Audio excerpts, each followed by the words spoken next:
Air strike, মধ্যরাতে বিভীষিকা, চলে গেল একাধিক প্রাণ। ঘুমন্ত অবস্থাতেই একের পর এক মৃত্যুর খবর এবং সেখানে মৃতের সংখ্যা আরো বাড়তে পারে। নানগরহার পাকতিতায় ঘন জনবসতি এলাকায় মুহুর্মুহু হামলা চলে। পাকিস্তানের বোমায় নিরীহ নাগরিকদের মৃত্যু। ঘুমন্ত অবস্থাতেই ছিন্ন ভিন্ন কমপক্ষে 17 জন। মৃতের সংখ্যা আরো বাড়তে পারে বলে আশঙ্কা। আর আফগানিস্তানে পাক হামলা, মধ্যপ্রাচ্যের দুই দেশের সংঘাতে নজর বিশ্বের। আরও বাড়বে চাপানুতর। মত কূটনৈতিক মহলের। শিশু, মহিলা সহ নাগরিকের মৃত্যুতে নিন্দায় কাবুলের তালিবান সরকার। পাক মাটিতে হামলার বদলা, জঙ্গি ঘাঁটি টার্গেট, দাবি ইসলামাবাদের।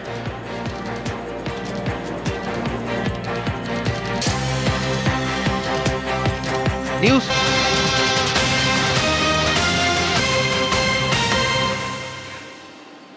আর এই মুহূর্তে যে খবরে আমাদের নজর রাখতেই হচ্ছে, দেশে বড় সড় নাশকতার ছক। হ্যাঁ, যে আপডেট পাওয়া যাচ্ছে আরো একবার জানাবো, দেশে বড় সড় নাশকতার ছক।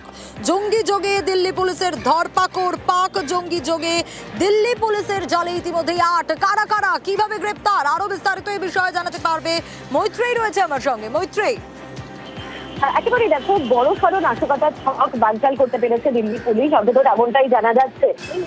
8 জনকে ইতিমধ্যে দিল্লি পুলিশের তরফ থেকে কোঅর্ডিনেটেড যে অপারেশন রয়েছে এই 8 জনের মধ্যে 6 জনকে গ্রেপ্তার করা হয়েছে তামিলনাড়ু থেকে এবং 2 জনকে গ্রেপ্তার করা হয়েছে পশ্চিমবঙ্গ থেকে।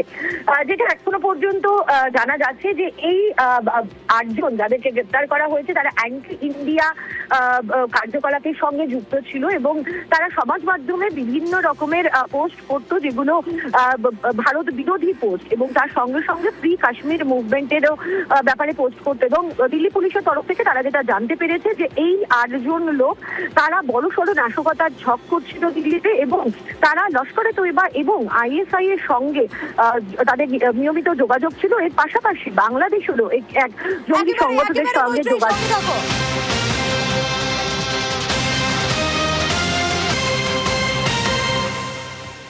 আর ঠিক এখানেই প্রশ্ন, পাক গুপ্তচর সংস্থা ISI এর সঙ্গে ধৃতদের যোগাযোগ, এই প্রশ্ন উঠছে। পাক জঙ্গি সংগঠনের হয়ে সোশ্যাল মিডিয়ায় প্রচার এবং বাংলাদেশের জঙ্গি সংগঠনের হয়েও কাজের অভিযোগ। আরো বিস্তারিত এই বিষয়ে জানাতে পারবে মৈত্রেয়ী রয়েছে আমার সঙ্গে। মৈত্রেয়ী, এই অভিযোগ তো ভয়ঙ্কর।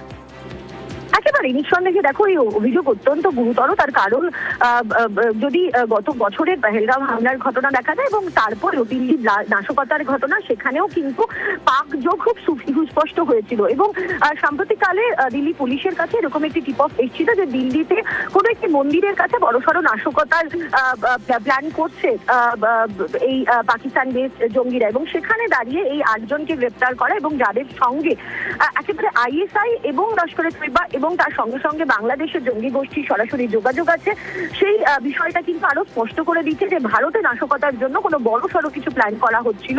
এবং তার সেই প্ল্যানিং এ ভারতের 2 পড়শি রাজ্যেরও যে কিছুটা হাত ছিল, পড়শি দেশেরও যে কিছুটা হাত ছিল, সেই ইঙ্গিতই কিন্তু এই অ্যারেস্ট থেকে পাওয়া যাচ্ছে। বেশ মৈত্রেয়ী, সঙ্গে থাকো।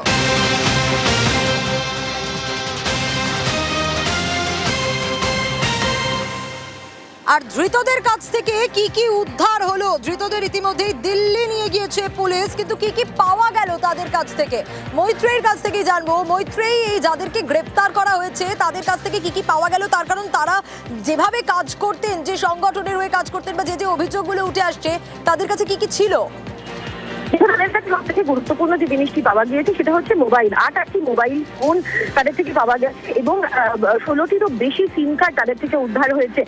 পুলিশ এই মুহূর্তে মোবাইল গুলিকে পরীক্ষা করে দেখছে যে তার ভেতর থেকে কোনো তথ্য পাওয়া যায় কিনা, এবং একই সঙ্গে সিম কার্ড গুলিও কবে থেকে অ্যাক্টিভ ছিল এবং কিভাবে ব্যবহার হচ্ছে এবং কিভাবে বা সিম কার্ড গুলি কেনা হয়েছে, এই সমস্ত তথ্য এই মুহূর্তে দিল্লি পুলিশ খতিয়ে দেখছে। বেশ মৈত্রেয়ী।